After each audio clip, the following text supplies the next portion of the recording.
હું છું બરખા. ક્યાં ખોવાય સુખ કાર્યક્રમમાં આપ સૌનું સ્વાગત છે. દર્શક મિત્રો, આજે ભાગદોડ ભરેલી જિંદગીમાં સૌ કોઈ સુખદ જીવન જીવવા માંગતું હોય છે. સૌ કોઈ સુખદ જીવન જીવવા માટે ઘણી બધી મહેનત કરે છે, ઇન્કમ વધારવા માટે મહેનત કરે છે, છતાં યોગ્ય પરિણામ પ્રાપ્ત નથી થતા. તો ક્યારેક વાસ્તુશાસ્ત્રથી સાવ જુદી જ દિશામાં યોગ્ય બાંધકામ કરેલ હોય તો હાંસલ કરેલ સિદ્ધિનો પણ નાશ થાય છે. તો કઈ રીતે વાસ્તુશાસ્ત્ર પ્રમાણે ઘર કે ઓફિસ કે અન્ય વસ્તુની પસંદગી કરીને ઘર કે ઓફિસને સુખમય બનાવી શકાય તેના વિશે આપણે આજે વાત કરીશું. તો આપણી સાથે આજે જાણીતા વાસ્તુ નિષ્ણાંત ધીરેનભાઈ શાહ આપણી સાથે જોડાઈ ચૂક્યા છે, જેઓએ વાસ્તુશાસ્ત્ર પર 5 થી વધુ પુસ્તકો પણ લખી છે. ધીરેનભાઈ, આપનું સ્વાગત છે કાર્યક્રમમાં. નમસ્કાર ધીરેનભાઈ, સૌ પ્રથમ તો હું આપને પૂછવા માંગીશ કે વાસ્તુશાસ્ત્ર આર્થિક રીતે કઈ રીતે સંકળાયેલું છે? વાસ્તુશાસ્ત્ર જીવનના દરેક પાસા સાથે જોડાયેલું છે. આર્થિક છે, માનસિક છે, શારીરિક છે, સામાજિક છે. હવે જ્યારે આર્થિક પાસાની વાત કરીએ તો વાસ્તુશાસ્ત્ર પ્રમાણે બાંધકામ કરેલું હશે, એના સિદ્ધાંતો મુજબ બાંધકામ કર્યું હશે તો તમારા જીવનની અંદર હંમેશા આર્થિક સમૃદ્ધિ કન્ટિન્યુઅસ લાંબા સમય સુધી રહેશે અને તમારા જીવનમાં આર્થિક બાબતમાં આવતી અડચણો લગભગ નહીવત થઈ જશે.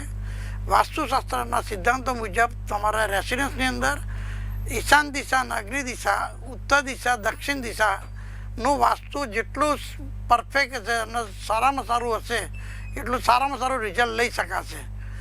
એની સાથે સાથે તમને એ પણ કહેવા માગી કે તમે સારી જગ્યા પર ભૂમિ ઉપર રહેતા હશો તો તમને સારામાં સારું શુભ પરિણામ મળી શકતું હોય છે. એટલે વાસ્તુશાસ્ત્રના સિદ્ધાંતો પ્રમાણે બનાવેલું બાંધકામ જે રેસિડન્સ પણ હોઈ શકે, ઓફિસ હોઈ શકે, ફેક્ટરી હોઈ શકે, કંઈ પણ હોઈ શકે, પણ એ પ્રમાણે બનાવેલું બાંધકામ તમારા જીવનમાં આર્થિક સમૃદ્ધિ માટે બહુ જ મદદ કરતા બનતું હોય છે. જો સિદ્ધાંતોની વિરોધાભાસ હશે અને આપ અત્યારે આર્થિક સંઘર્ષ ભોગવી રહ્યા છો તો ચોક્કસ તમારે તમારા ઘરની અંદર ઈશાન દિશા, અગ્નિ દિશા, દક્ષિણ દિશા અને ઉત્તર દિશાનું વાસ્તુના સિદ્ધાંતો મુજબ વ્યવસ્થા છે કે નહીં એ ચકાસી લેવી જોઈએ.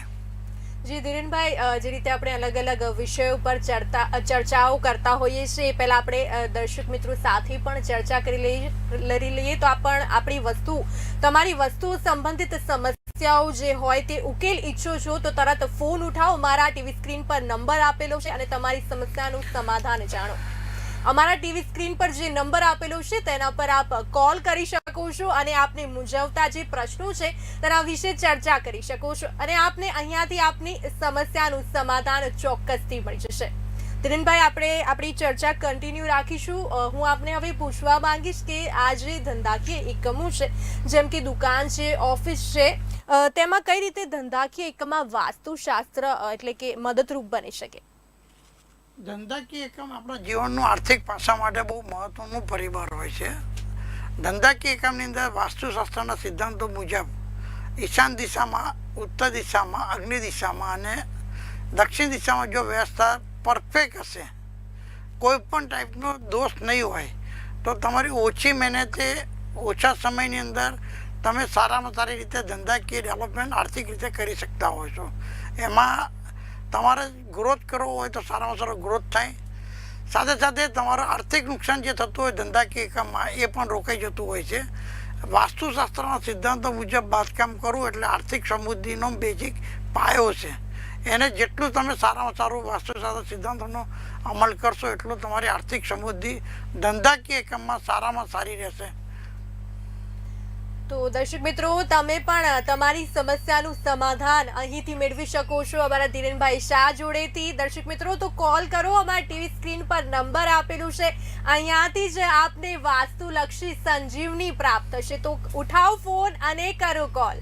ધીરેનભાઈ, હું આગળ આપને પૂછવા માંગીશ હવે કે ધંધાકીય એકમોમાં જે આર્થિક નુકસાન જે છે તે વારે ઘડીએ લોકોને થતું જ હોય છે, ત્યારે તો આમાં વાસ્તુ કઈ રીતે ઉપયોગી બની શકે? જ્યારે ધંધાકીય એકમની અંદર ધંધાકીય પરિબળો તમારી આવડત મુજબ બધા જ પ્રયત્નો તમે કરતા હોય છતાં પણ તમારું જો આર્થિક નુકસાન સતત લાંબા સમય સુધી રહેતું હોય અને કોઈને કોઈ સ્વરૂપે રહેતું હોય તો તમે જે જગ્યા પર ધંધાકીય એકમનો સ્થાપેલો છે એ જગ્યાનો વાય દિશા, અગ્નિ દિશા અને દક્ષિણ દિશાનું વાસ્તુ તમારે ચોક્કસ ચેક કરી લેવું છે. જો વાય દિશા કપાઈ ગયેલી હશે, વધી ગયેલી હશે, વાય દિશામાં ખાડો હશે, વાય દિશાની અંદર અંડરગ્રાઉન્ડ ટાંકી હશે અને વાય દિશા સંપૂર્ણ બંધ હશે તો તમારી આર્થિક સદ્ધરતા કાર્ય પણ નહીં આવે. ધંધાકીય એકમમાં આ વસ્તુ ખાસ નોંધી લેવી. એ જ રીતે અગ્નિ દિશાનો પણ વાસ્તુ દોષ બહુ જીતેન્દ્રભાઈ, હું આપને મહત્વનો છે. અટકાવવા માંગીશ અહીં. એક દર્શક મિત્રનો કોલ આવી રહ્યો છે, આપણે એની સાથે વાત કરીશું સૌપ્રથમ. જી, આપનું નામ? सुशील कुमार, જી, ક્યાંથી છો આપ? मैं सूरत से बात कर रहा हूँ. જી, સુશીલભાઈ, આપને શું સમસ્યા છે? मेरा धीरेन भाई से एक क्वेश्चन है कि पिछले मैं 26 साल से बॉलीवुड फिल्म इंडस्ट्री में काम कर रहा हूँ જી, हाँ जी बोलिए, मैं सुन रहा हूँ. और मुझे 80s 90s में काफी सफलता भी मिली, पर अभी मुझे जो है बॉलीवुड में बहुत मुश्किलों का सामना करने पड़ रहा है. अभी फिलहाल काम मुझे नहीं मिल रहा है बॉलीवुड, तो उसके लिए क्या करें? अगर बॉलीवुड में आपके बिजनेस के ग्रोथ करना है और आपके करियर में डेवलप करना है तो आपके रेसिडेंस में ईशान कॉर्नर और अग्नि कॉर्नर में और पश्चिम दिशा में उसका वास्तु सही होना चाहिए. अगर ईशान कॉर्नर में आपके वहाँ क्या अरेंजमेंट है? अभी आपके वहाँ ईशान कॉर्नर में अरेंजमेंट कहाँ है? देखिए, मुझे वास्तु का तो इतना कुछ पता नहीं है कि कौन से दिशा में क्या होता है. चलो कोई बात नहीं, अभी मैं डायरेक्टली बात कर लेता हूँ. आपको अग्नि कॉर्नर में आपको रेसिडेंस में आपके रेसिडेंस में अग्नि कॉर्नर में उधर किचन आना चाहिए. अगर किचन की अरेंजमेंट नहीं है तो आप उधर रेगुलर कैंडल एक मीणबत्ती लगाना चालू कर दीजिए तो आपका बॉलीवुड में सक्सेस होने की संभावना बढ़ जाएगी. वास्तु में बहुत सारे फैक्टर काम करते हैं. इसमें ईशान कॉर्नर, अग्नि कॉर्नर और पश्चिम दिशा में अगर कोई दोष बड़ा होगा तो आपको तकलीफ देगी बॉलीवुड में सक्सेस करने के लिए. लेकिन बॉलीवुड के लिए स्पेसिफिक अग्नि कॉर्नर की डायरेक्शन बहुत पॉजिटिव रिजल्ट देती है. आप उसमें हो सके तो आप उधर किचन बनवा लीजिए, नहीं हो सकते तो कोई बात नहीं, आप रेगुलर उधर कैंडल चालू कीजिए. जी जी जी जी जी. और मेरा एक और सवाल था, हाँ जी बोलिए. मैं बॉलीवुड में ही करूँ या कोई दूसरा बिजनेस करूँ? आप बॉलीवुड में करो, वो आपके लिए बहुत अच्छा रहेगा. बॉलीवुड में बिजनेस करने में आपको तरक्की बहुत स्पीड से होगी. फाइनेंशियल तरक्की और नेम और फ्रेम दोनों बढ़ेगा. आपने जिस हिसाब से अभी तक जो काम किया है 26 साल से बॉलीवुड में, तो उसके हिसाब से अग्नि कॉर्नर का वास्तु आपके वहाँ बिल्कुल सही होना चाहिए और उसके लिए आपको बॉलीवुड में ही रहना चाहिए. और अग्नि कॉर्नर का वास्तु आप सही बना लो तो आपकी ज़िंदगी में कभी भी कुछ भी तकलीफ नहीं रहेगी. जी धीरेन शास्त्री जी, आपका बहुत बहुत धन्यवाद. नमस्कार. જી, સુશીલજી, અમારી સાથે જોડાવા બદલ આપનો આભાર. Thank you. જી ધીરેનભાઈ, હવે આપણી જે ચર્ચા છે તે યથાવત. આર્થિક નુકસાન જ્યારે કન્ટિન્યુઅસ વધારે રહેતું હોય ધંધાકીય એકમની અંદર ત્યારે વાય દિશા, અગ્નિ દિશાનું અને દક્ષિણ દિશાનું વાસ્તુ દોષ અતિશય જવાબદાર હોય છે અને લાંબા સમયથી નુકસાન રહેતું હોય તો અગ્નિ કોર્નરમાં પણ જો તમારી અંડરગ્રાઉન્ડ ટાંકી હોય, અગ્નિ ખૂણો વધી ગયેલો હોય કે અગ્નિ ખૂણો કપાઈ ગયેલો હોય અથવા તો અગ્નિ કોર્નરનું લેવલ, જમીનનું લેવલ અપ એન્ડ ડાઉન હોય તો પણ તમારું આર્થિક નુકસાન કન્ટિન્યુઅસ કોઈને કોઈ સ્વરૂપે રહેતું હોય છે. એટલે ધંધાકીય એકમની અંદર નફાનું પ્રમાણ ઓછું કરવામાં અગ્નિ કોર્નર, વાય દિશા, દક્ષિણ દિશા બહુ મહત્ત્વનું કામ કરતું હોય છે. એમાં એ દિશાનું વાસ્તુ સારામાં સારું રાખવું અતિ આવશ્યક છે. અને એ સિવાયની જે મહત્ત્વની વાત કરીએ તે વાત એવી છે કે તમે તમારો જે ધંધાકીય એકમ છે એ ધંધાકીય એકમ જો સારી જગ્યા પર નહીં હોય, સારી ભૂમિ પર નહીં હોય તો પણ તમારો આર્થિક તરક્કી ડેવલપમેન્ટ નહીં થાય અને આર્થિક નુકસાન કોઈને કોઈ સ્વરૂપે રહેશે. એટલે વાસ્તુ પ્રમાણે અને ભૂમિનું બેનું પરફેક્ટ તમારે વર્કઆઉટ કરવું પડે, ચેક કરવું પડે અને એ પ્રમાણે વ્યવસ્થા કરો તો તમારા ધંધાકીય એકમમાં હંમેશા સારામાં સારી કન્ટિન્યુઅસ પ્રગતિશીલ રહે. જી ધીરેનભાઈ, હવે હું આપને પૂછવા માંગીશ કે ઘરમાં જે કિંમતી અમૂલ્ય વસ્તુઓ હોય છે, એટલે કે આપણે તિજોરીમાં મૂકતા હોઈએ છીએ કે કબાટમાં મૂકતા હોઈએ છીએ, એટલે કે ઘરેણાં છે એવું બધું, તો તિજોરી ત્યારે ઘરમાં કઈ બાજુ રાખવી જોઈએ વાસ્તુશાસ્ત્ર પ્રમાણે? રેસિડન્સની અંદર કે ઓફિસ કે બિઝનેસ સેન્ટરની અંદર તમારે જે સેફ કહેવાય, જે આર્થિક ભલે જે રૂપિયા સાથે જોડાયેલી વાત છે અથવા તો દર દાગીના સાથે જોડાયેલી વાત છે, એ હંમેશા દક્ષિણ દિશામાં મૂકવી જોઈએ અને ઉત્તર બાજુ ખુલે એ રીતે ઉઠવી જોઈએ. દક્ષિણ દિશામાં મૂકવી જોઈએ, ઉત્તર બાજુ ખુલે એ રીતે કરો તો હંમેશા એમાંથી તમારો ગ્રોથ સારામાં સારો રહે. પરંતુ ઘણી ફરી આમાં અહીંયા ઘણી બધી ગેરસમજ થતી હોય છે. દક્ષિણમાંની જગ્યા દક્ષિણ નૈઋત્યમાં ગોઠવતા હોય છે તો પણ આર્થિક ગ્રોથ નથી થતો, આવકની સામે જાવક વધી જતી હોય છે. એટલે એક્ઝેક્ટ દક્ષિણ દિશામાં એરેન્જમેન્ટ કરો, ઉત્તર ફેસિંગ કરો તો સારામાં સારું તમારું પ્રગત કેરિયરમાં સેફની જગ્યાએ સારામાં સારું મેળવી રહે. આપણા વધુ એક દર્શક મિત્રનો કોલ આવી રહ્યો છે, આપણે પહેલા એની સાથે વાત કરીશું. જી, આપનું નામ? મારું નામ સુષ્મા છે. જી સુષ્માબેન, શું સમસ્યા છે આપની? અરે મારે એવું પૂછવું હતું કે મારી બેબી અત્યારે સીએ નું ભણે છે. જી. તો એનું છે ને ભણવામાં થોડું મન નથી લાગતું, તો મારે એને કેવી રીતે કઈ દિશામાં યોગ્ય રીતે બેસાડવી જોઈએ કે એનું થોડું ભણવામાં મન લાગી જાય? સૌ પ્રથમ તો તમારે એનો સ્ટડી રૂમ કે ભણવા માટેનું જે સ્ટડી ટેબલ હોય એ પશ્ચિમ દિશામાં રાખવું જોઈએ. આમાં પૂર્વમુખ ને ઉત્તર બાજુ રાખવું જોઈએ અને એને બારી બાયના રેગ્યુલર ખુલ્લા રાખવા જોઈએ. અને બની શકે તો પશ્ચિમ દિશામાં બ્લુ કલર છે, ગ્રે કલર છે કે વ્હાઇટ કલરનો વધારે ઉપયોગ કરવો જોઈએ. તો એને સીએમાં ભણવામાં સારામાં સારું મન લાગશે, એની સફળતા પણ સારામાં સારી મળશે. અને એ જે સ્ટડી રૂમ તમે જે પશ્ચિમ દિશામાં બનાવો એની અંદર તમારે ઈશાન ખૂણાની અંદર કોઈ પણ ભગવાનની મૂર્તિ અથવા તો સરસ્વતી દેવીની મૂર્તિ મૂકી દેવી તો એને સારામાં સારું પરિણામ, શુભ પરિણામ મળશે. પશ્ચિમ દિશાને સ્ટડી રૂમ તરીકે ઉપયોગ કરો તો દરેક વિદ્યાર્થી મિત્રોને સારામાં સારી રીતે અભ્યાસમાં પ્રગતિશીલ પરિણામ મળતા હોય છે. બરાબર. અને મારા બીજો બી સવાલ હતો મારો કે મેં છે ને હમણાં એક ઘર રાખ્યું છે, તો એમાં મેં કિચન બનાવ્યું છે.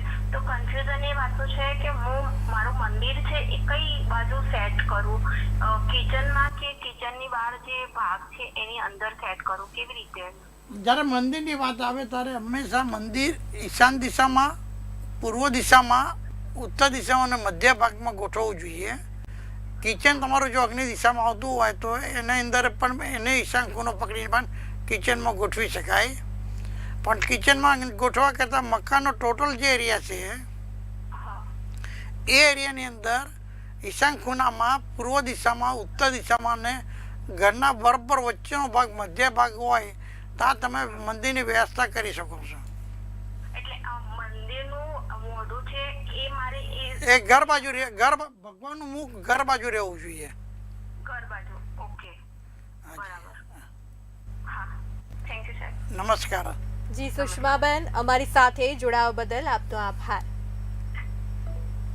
ધીરેનભાઈ, આપણે આપણી ચર્ચા કન્ટિન્યુ રાખશું જે ચર્ચા કરતા હતા એના પર. એટલે જ્યારે આર્થિક નુકસાનની જ્યારે પણ વાત આવતી હોય ત્યારે હંમેશા અગ્નિ દિશા, વાય દિશા, દક્ષિણ દિશા કામ કરતી હોય, પણ સાથે સાથે ભૂમિ પણ અતિ મહત્વનું પરિબળ કામ કરતું હોય છે. સારી ભૂમિ પર ધંધાકીય કામ હશે તો તમારું ગ્રોથ થશે ને થશે, એમાં કોઈ શંકા નથી. કદાચ વાસ્તુમાં નાના મોટા દોષ રહી ગયા તો પણ તમારો આર્થિક પ્રગતિ થતી હોય છે. પરંતુ જો સારી ભૂમિ નહીં હોય અને વાસ્તુ પરફેક્ટ નહીં હોય તો તમારી પાસે ગમે તેટલી સારીમાં સારી આવડત હોય, મશીનરી હોય કે બધી જ સગવડતા હોય છતાં પણ તમને સક્સેસ મળશે નહીં, આર્થિક પ્રગતિ મળશે નહીં. ધંધામાં નુકસાન થવાનું સ્વરૂપ કોઈને કોઈ સ્વરૂપ રહેશે. જી ધીરેનભાઈ, દર્શક મિત્રો, આપ પણ આપની વાસ્તુ સંબંધિત સમસ્યાઓનો ઉકેલ ઈચ્છો છો તો ઉઠાવો ફોન અને ડાયલ કરો. વધુ એક દર્શક મિત્ર આપણી સાથે જોડાવા માંગે છે, પહેલા એમની સાથે વાત કરીશું. જી, આપનું નામ? મનોજભાઈ. જી મનોજભાઈ, આપની સમસ્યા શું છે? હા મેડમ, ધનમાં બહુ નુકસાન થયું, મારા પૈસામાં બહુ નુકસાન થાય છે. એના પૈસા પાછા આવતા નહીં, કારક કામ થતા નથી. ડાયરેક્ટ કામ નથી થતા કે જે ઇન્વેસ્ટમેન્ટ કર્યું છે એ ઇન્વેસ્ટમેન્ટ સક્સેસ નથી જતું.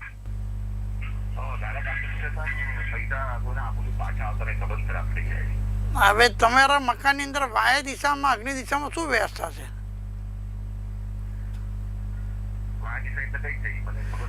ઉત્તર દિશા અને પશ્ચિમ દિશાની વચ્ચે વાય દિશા કહેવાય. એમાં અત્યારે આજની તારીખમાં શું વ્યવસ્થા છે?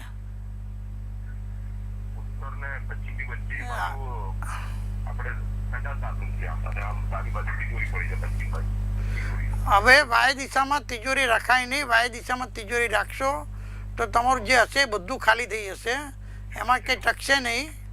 બીજું, તમારો જો વાય દિશામાં ટોયલેટ બાથરૂમ હોય તો એના વેન્ટિલેશન જો થઈ શકે તો મોટા કરી દો. નથી થઈ શકતા તો ત્યાં સફેદ લાઇટનું પ્રમાણ વધારે રાખો. વાય દિશાના હિસાબે તમારું આર્થિક નુકસાન, તમે જ્યાં ધિરાણ કરો કે કોઈને ઓછી ના આપો પણ એ પણ પૈસા ટકે નહીં, અને તમારા આવકના પ્રમાણમાં જાવકનું પ્રમાણ વધારે રહે. એટલે વાય દિશાનો વાસ્તુ દોષ બને એટલું ઝડપથી તમે ક્લિયર કરો, તે તમારે સારામાં સારું રહેશે. જી જી મનોજભાઈ, બીજો આપનો કોઈ પ્રશ્ન?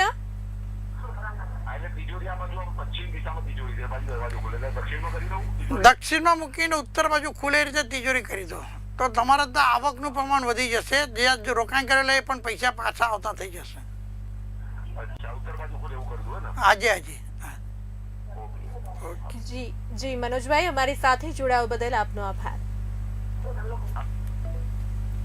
જી ધીરેનભાઈ, આપે ખૂબ જ સરસ રીતે માહિતી આપી, વાસ્તુલક્ષી ખૂબ જ સરસ રીતે અમારા દર્શક મિત્રોને માહિતગાર કર્યા. અમારી સાથે જોડાવા બદલ આપનો ખૂબ ખૂબ આભાર. નમસ્કાર. તો દર્શક મિત્રો, આવી જ રીતે આપને મૂંઝવતા પ્રશ્નો આપ જણાવી શકો છો, અને વધુ માહિતી આપ મેળવવા ઈચ્છતા હોવ તો અમારી ટીવી સ્ક્રીન પર ધીરેનભાઈનો નંબર પણ આપેલો છે, તેને જરૂરથી નોંધી લો અને આપ સીધા જ સવાલોના જવાબ અહીંથી મેળવી શકો છો. અત્યારે મને રજા આપશો. આપ જોતા રહો વે ઇન્ડિયા. નમસ્કાર.